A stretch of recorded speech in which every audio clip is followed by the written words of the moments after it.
Hey there, happy Monday and welcome to CoinDesk TV. You are watching The Hash. I am Zach Seward. We have Jen Sanasi, Will Foxley, and Wendy O. We are going to get you up to speed on all that's going on in the world of crypto. You guys ready for this thing?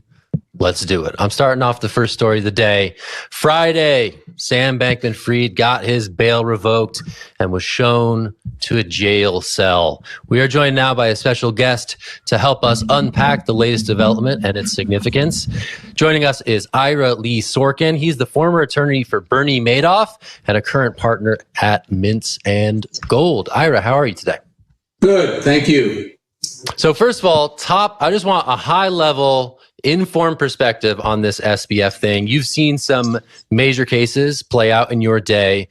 Is there anything that is especially striking or notable about the SBF case here and now? What are your high-level thoughts? High-level thoughts, the media interest. Next question. All right, let's do it. All right, next up, media interest. All right, so he's in jail now. He's waiting for his October court date behind bars. You gave a similarly concise comment to CoinDesk back in December saying that Sam Bankman-Fried should, quote, just shut up already. Maybe, sorry, I paraphrased you, but basically it was shut up. Those were the two words of advice that you provided to Sam Bankman-Fried. I don't think he took that because the judge said he was really pushing the envelope with his communications with various witnesses. Is that still the piece of advice that you would share to Sam Bankman-Fried if you were his counsel now? Absolutely. I mean, there's no need for him, once he was made bail, for him to discuss the case, to share his thoughts about the case with any party other than his counsel.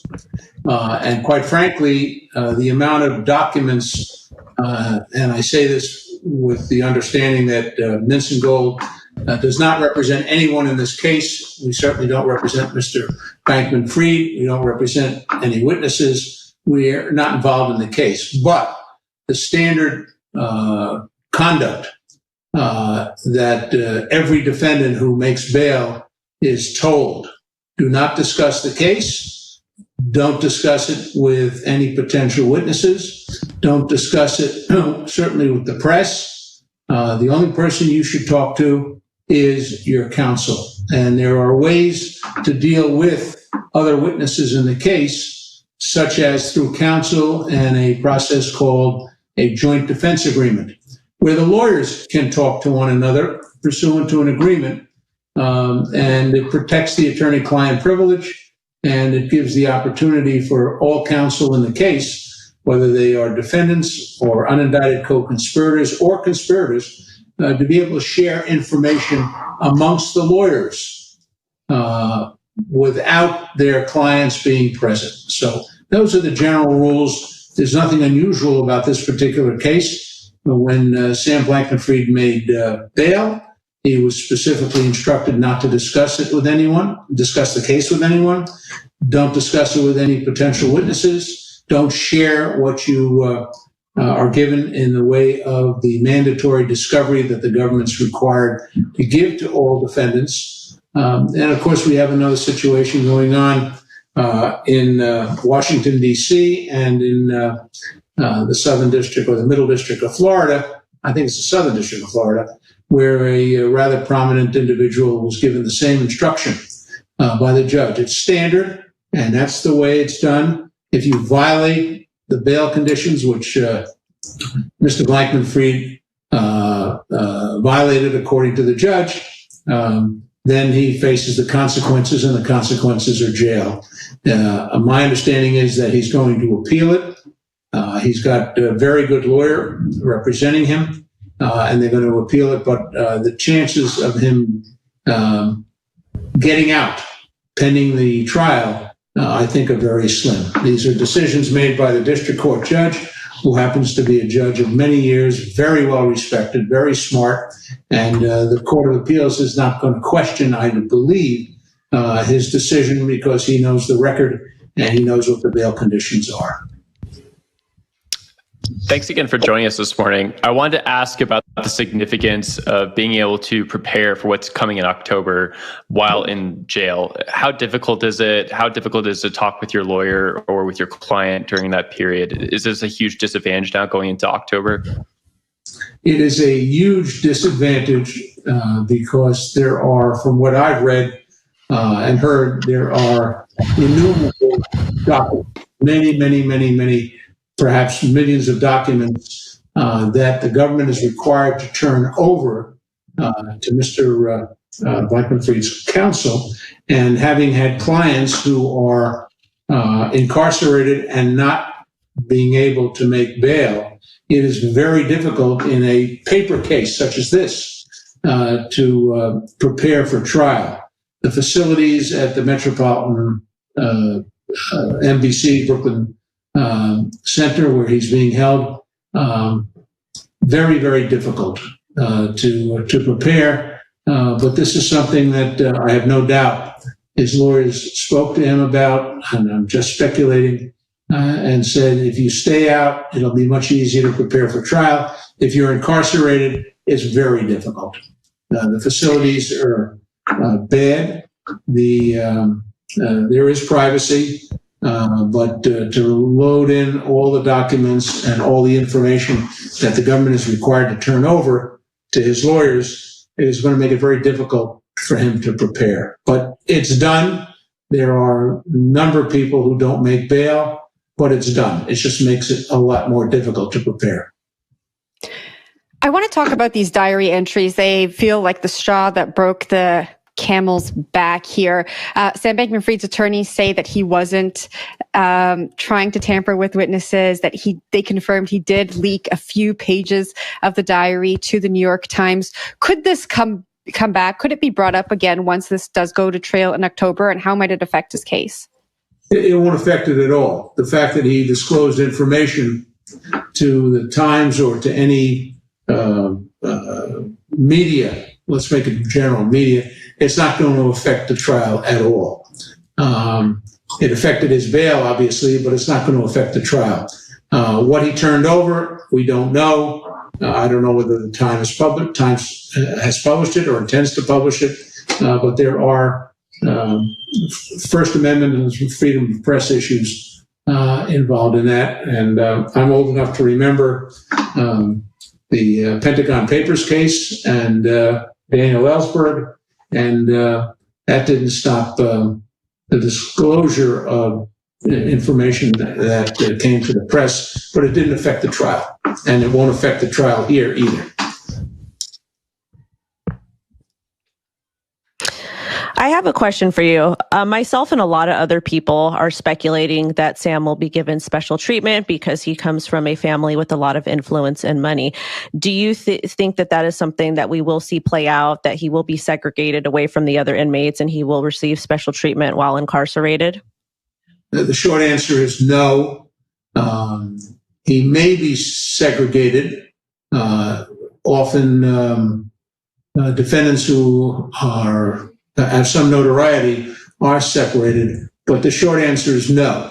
I don't believe he's going to get any special treatment in jail. Jail is not a very nice place, particularly the Metropolitan Correctional Center in Manhattan, which is closed, and the Brooklyn Correctional Center, which is open, and he will not be given any special privileges. And certainly the facilities do not consider the success or wealth of the family or those who put up bail. Question for you. So you worked clearly with the Bernie Madoff case, and that was the last major alleged fraud to have captured headlines of this magnitude. Based on your understanding of the Sam Bankman-Fried, the FTX Alameda case, do you think that this is also a Ponzi scheme, or do you see key differences? I don't really know. I mean, I don't know the case. I only know what I've read in the press. It appears that from what the press said and what the indictment says, that money was taken out and used for purposes other than what was told to the investors. But that's not unusual in Ponzi schemes. It's not unusual in stock fraud schemes. It's not unusual in mail fraud and the like. The crimes for which he's been charged, conspiracy as well, are, when you boil it all down, it's pretty run-of-the-mill in terms of what it's alleged that he engaged in. The magnitude, in terms of the dollars, of course, and the amount of money alleged, makes it a bigger case. And of course, because it's crypto, that's of greater interest to the public. But certainly, the statutes for which he was indicted, they are standard stuff in most white-collar crimes. I want to go back to the money, which you just referred to there. This has been a very expensive case, not only looking at like the Chapter 11 restructuring with the FTX estate right now, but also from the SBF side of things. When you're looking at the past cases you've worked on, or you've looked at the information you've seen in the press so far to date, much do you think this cost, like the cost is for SBF and his team, and what do you expect this to run going into the future? It's a very, very expensive defense. The amount of discovery, the bankruptcy issue, of course, throws another issue into the case. And in terms of legal fees and experts and the like, it's going to be a very, very expensive defense. You got a ballpark? You got back of the envelope estimation, if you had to guess? If I had to guess, I certainly think that it'll run into several millions of dollars. Fair. At a minimum. Safe bet. All right. Well, thank you so much for joining us today. We really appreciate your insights on, again, what a lot of people are watching in the SBF case. So thank you so much. Thank you. Appreciate your time. That was Ira Lee Sorkin, currently a partner at law firm Mintz and Gold.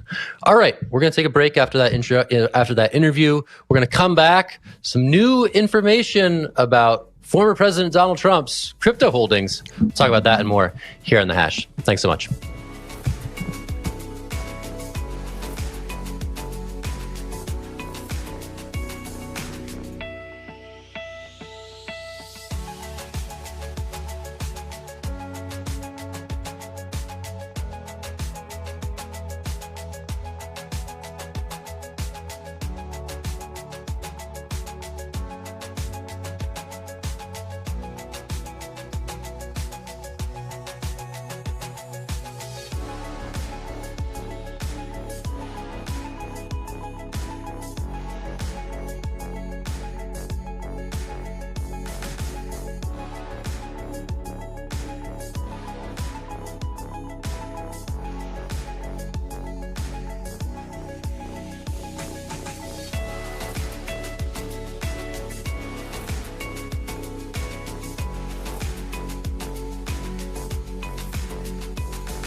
Hello and welcome back to The Hash on CoinDesk TV and the CoinDesk Podcast Network. We are going to talk about Bald now. I thought we were done talking about this, but here we are. The developer of meme token Bald sent $12 million back to Ethereum. The token reached an $80 million market cap earlier this month before plummeting 90%. This marks the first time more money was sent out of the Base network. That's Coinbase's layer 2 blockchain, and that is according to Dune Analytics. Will, I'm going to toss this one off to you. What is going on here? Why is this significant? Oh, this is pretty significant for a few reasons. I think the biggest reason is because what's happening with Coinbase and the SEC. Coinbase is running a flaunt of what the SEC wants it to do, right? There's this ongoing litigation. And while Bald and Coinbase's base L2 is not part of that, it's just to speak to Coinbase's whole strategy. They're interested in onboarding the next 1 million billion users of Web3 products, and they're building it actively while paying for the legal costs for their entire dispute with the SEC out of pocket with their exchange, and they're willing to do that. I mean, I just as a developer or someone who pays attention to that space is applaud them for pushing forward that. But I think that's the biggest reason to pay attention to this. There is this whole stuff with the meme coin thing, right? It went up 4 million% in a few days. That's a crazy, crazy number. But if you look at what they're actually trying to do, the underpinnings of this from maybe more of a philosophical idea that we should be able to make permissionless systems and even businesses should be able to launch these things, then that's really where the bread and butter of the story is at. Zach? What if the ball deployer is actually Brian Armstrong and he's just walking the talk on permissionless systems? He's yo, Base is permissionless. We can't do anything about it. And I'm going to rug you guys just to show you that I am real when it comes to making on-chain finance a thing. That would be... It's true. Think about that, though. I have no knowledge of that. I doubt that's actually the case, but yes. Rugging is a purity test, huh? I mean, this is the thing, I right? would love that turn in the story. Yeah, there was a headline somewhere this morning, I forget where, but it was Base is permissionless, says Coinbase, right? And I think that's going to be the test, right? The proof is in the pudding. When things go wrong, that's when you really get to figure out if something is permissionless, right? If Coinbase is actually behind the scenes pulling levers and making sure people don't get rugged by the next bald deployer, then it's not really a decentralized base layer on which people can build openly, right? So if they're saying that, hey, this is a permissionless system, bad stuff like this is going to happen, that's going to be something that happens in on-chain summer. If this indeed does find traction, users, some bad actors are going to be in there too. So yeah, interesting to see. I think they've walked the line well and interestingly on this, right? Their brand is associated with a permissionless blockchain at the moment. And I don't think they've been taken to task too hard for what has been sort of a loud blow up even before the public launch was out there. So yeah, who knows? Wendy, saw you sign. I was going to say I like Bald, but I like Base. And the reason why I like Base is because they don't have a token. It is something that people can actually use and build upon. And it kind of seems a little bit decentralized for me. I'm very much liking it. I think that it's really kind of fun that Coinbase took the initial crypto spirit of the meme and all that stuff and said, hey, we're creating this. You can go ahead and do whatever the heck you want with it. Legally, we don't have a token. We're safe on this end. We just created some code, some tech. You all do what you want, have fun. So hopefully that keeps them safe from the predatory practices of the SEC. So I absolutely love what they did. I think it's fun. I think it really harnesses the ethos of crypto and Bitcoin and true decentralization. And people should be able to build what they want to build when they want to build it, just as long as they're not infringing harm on anyone else. And in addition to that, people deserve to have access to their money 24/7, 365. It's a basic human right in 2023. So even though Coinbase isn't my favorite because they act more like a corporation and they hold their heads super, super high and kind of look down upon people in the industry. But I do like what they've done with this. I think it's super awesome. Just a Base fan club over here on the Hash today. I think, Zach, your point is really important. It's like another alleyway into crypto university. And if you get rugged in one of these projects, you are paying tuition to crypto university and learning along the way. I have a tweet to read here, which is all the more funny if you think that the person behind the tweet is Brian Armstrong, which it is not. We're just playing along with a fun narrative for the rest of this segment.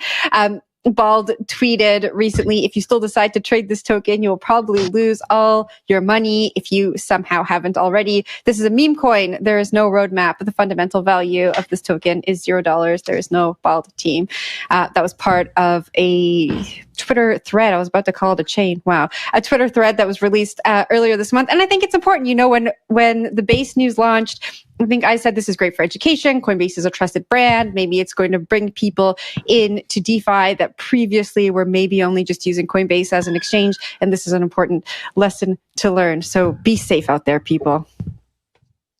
I had to make a comment on it really quickly. I love the fact that whoever tweeted that, they let you know, hey, you're probably going to lose all your money. Maybe it is Brian Armstrong. Who knows? It doesn't seem like a meme coin would really tweet something like that ever, in my experience. Generally, you join the Telegram degen chats or Discord chats, and they're like, the dev has simply passed away. We've taken all your money. And then they'll come back and say, Will, do you know who I'm talking about?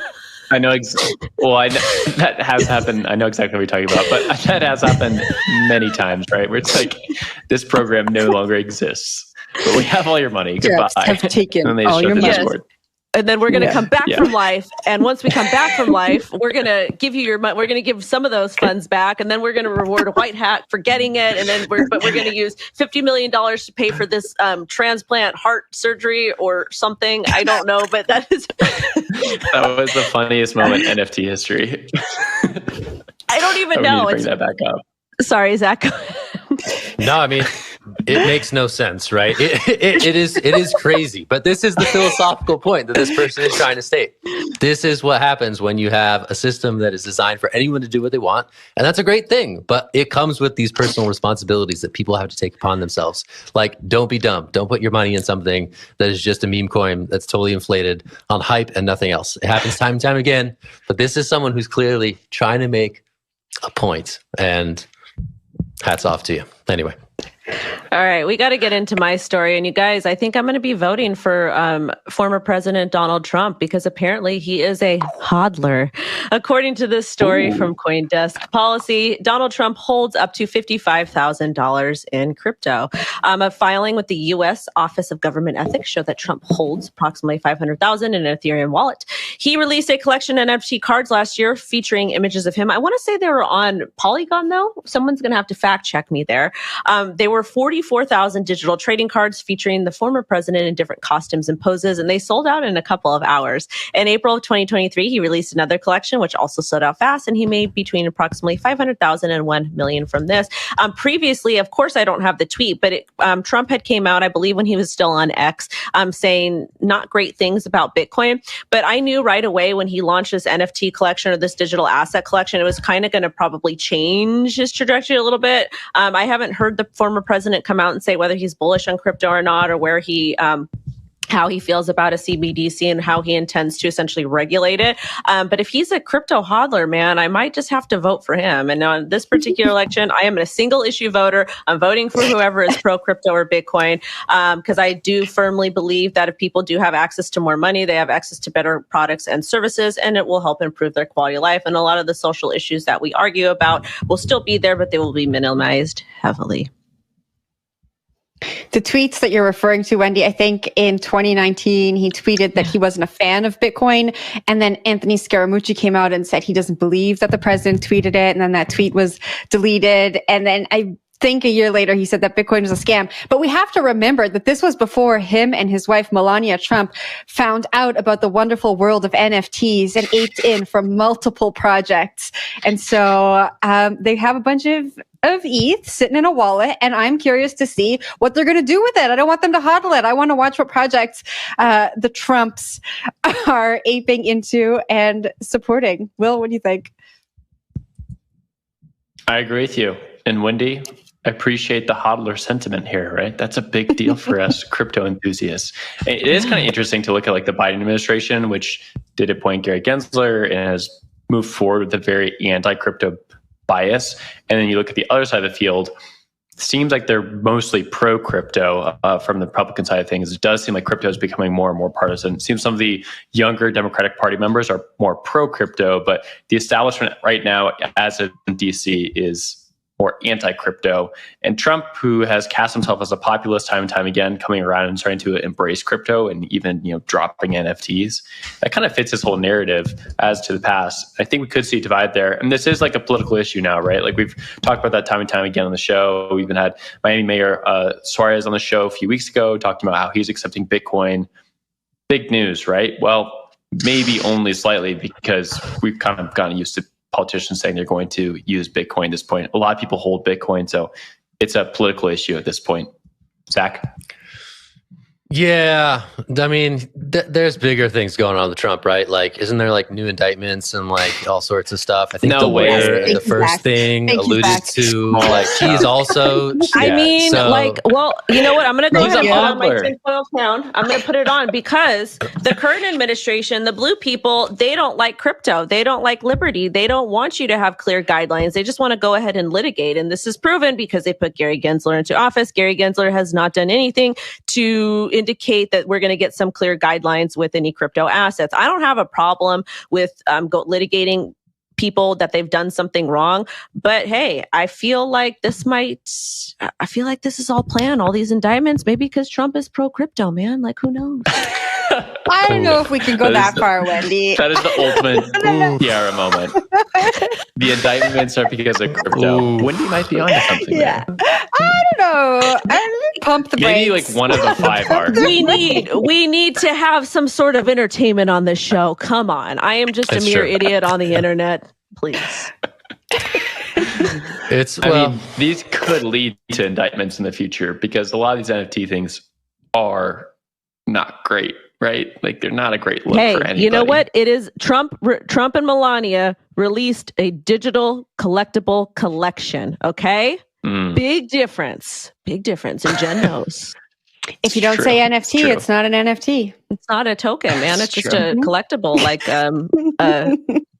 Like a watch or like a don't know. pixelated foot pick or something. I don't know. like a Trump dinner plate. They love tchotchkes. Those Trumps. Oh, there they you love go. licensing their images for tchotchkes. They've just done it in the digital realm. That is what it is. Go NFTs. All right, we're gonna shut the show down for that one. That's over. That's it for today. It was fun. I'm Zach. We got Wendy. We got Jen. We got Will. We are the Hash.